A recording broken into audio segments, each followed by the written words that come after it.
Welcome to the Event Hammer Competitors tab tutorial. I've begun this tutorial on the home screen because, like many tabs within this application, there must be an event context in order for it to function. If we were to go straight to the Competitors tab, you'd see it's empty and all buttons are not able to be clicked or utilized. So I'm going to switch over to my sandbox mode, which is indicated by this light coral boundary, because we're going to be doing a demonstration and a test here. So we'll select our event. This is going to be the demo event that we're going to be working with. And when I switch into competitors, you'll see at the moment there is no competitors loaded. Now, under a normal situation, you would have your competitors automatically being loaded from your web form that your competitors are registering under. If you expect that to happen, you could click this Load New Registrations from the Home tab to trigger another load from the registration form. In this case, however, my demo environment is not set up to a registration form and we have no competitors yet. But this isn't really a problem. The application, while conveniently loads everything automatically under normal circumstances, is also well equipped for manual entry and modifications, which is what we're going to demonstrate in this video. So on the left-hand side here, you'd have your listings of competitors with filter opportunities. And on the right is competitor details, which is always scoped to a single competitor. Typically this would be off of a competitor selected on the left-hand side, but in our case we're going to be making a brand new one. So let me fill out some forms, some of these fields, and we'll go from there. Okay, so we have most of the information filled out for our competitor, Sarah Connors. A couple points I'll highlight though within this data entry besides simply filling out the fields. You'll see here with this school, we have a drop-down list of all of the available schools registered within the system. However, a dojo or school may join your event without them being pre-registered, in which case the other option is available to you. When other school is chosen, it is required to fill out the name of the other school here and fill in the instructor or owner or sensei who is going to be sponsoring or in charge of that dojo or school for your event. If the competitor is below the age of 18 years, they will need a parent's first name, last name, and email address. And then we have these two special buttons here. The first button here can say special considerations, not special, or is special. And what this is indicating is whether or not the competitor has any special considerations necessary when competing within your tournament. As you can see, this error message pops up. You must save this competitor or select an existing competitor to use it. That also goes with the registered events, which has the exact same condition. So what we're going to do now is we're going to save Sarah Connor so that we can go ahead and set the appropriate registrations and considerations. By clicking the Save as New, you'll see we get a new row over here, and we can select her to see the current state of anything. Now you'll see one thing did change. Instructor Manny Mateus popped up, and that's because that's the instructor registered to the pre-selected school. So whenever possible, choosing a pre-selected school does help kind of bring some of our information together.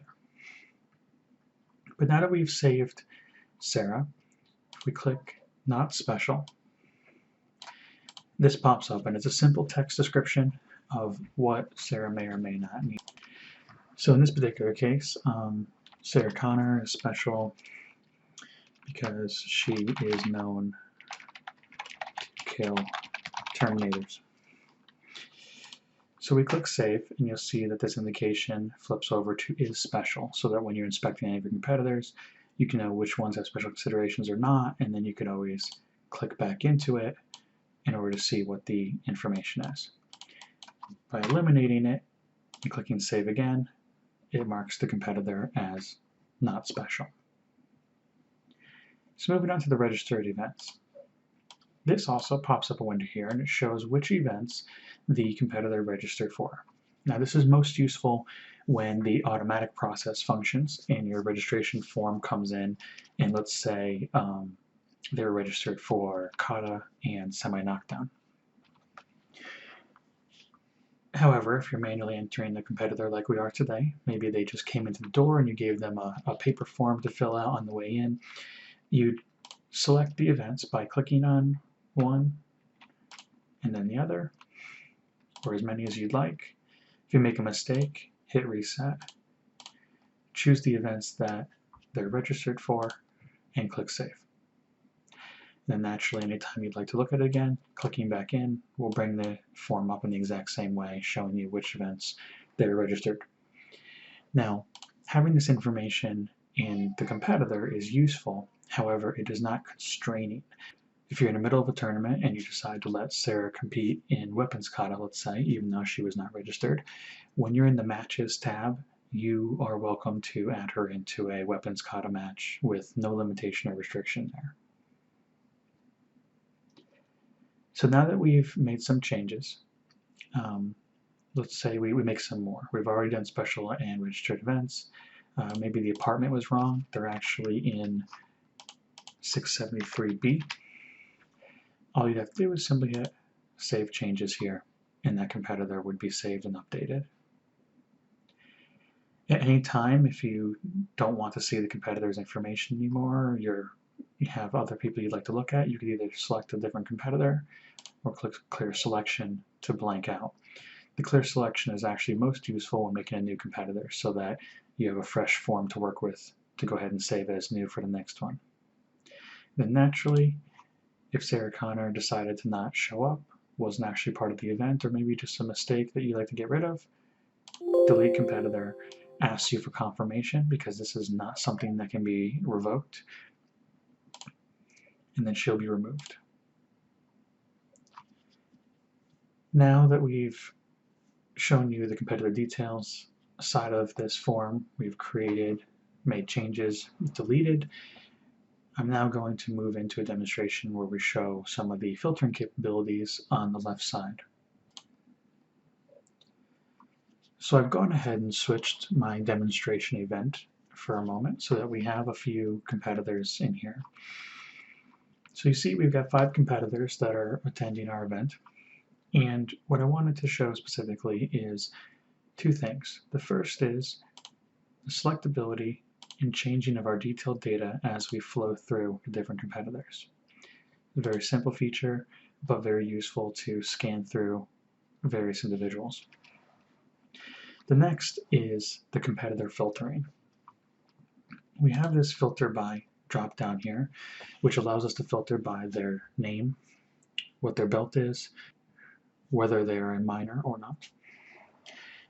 Their age, plus or minus 2 years. So the reason for the plus or minus is if you're looking for similar age competitors so that you could possibly do matchups or understand your aging. So if you were to put in, for example, 12 years old, age will show you anywhere from 10 to 14. Similar situation with weight and height, plus or minus 5 pounds or 5 inches. And then also whether or not you're looking for people with special considerations. Now the way that this functions is you have a filter in here. For example, we have 2 competitors with the name Hammer. So if I just type in Hammer, you'll see that the screen pre-populates with only those who fit the filter. Now if I were to change it to, let's say, 44, well, that's not a name, but it would be applicable to ages. Now, because I didn't type in here, I'm going to have to click the apply button, and you'll see that we found just the one person who's of 44 years of age. Similar, if we click is special considerations, we don't have any competitors currently with special considerations. So what I'm going to do is click the clear competitor filter, and we're going to change one to have some special considerations. So here, Hammer Test 3 is going to be special. And then we're going to go ahead and reapply the filter. So now this shows that we have this one person with special considerations. It's particularly useful to make sure that before your tournament begins, you have all of the people who have special needs accounted for and understood without having to search through every single competitor who may have registered. Because while our demo only has 5 at the moment, I am certain and hopeful that your event will have many, many more.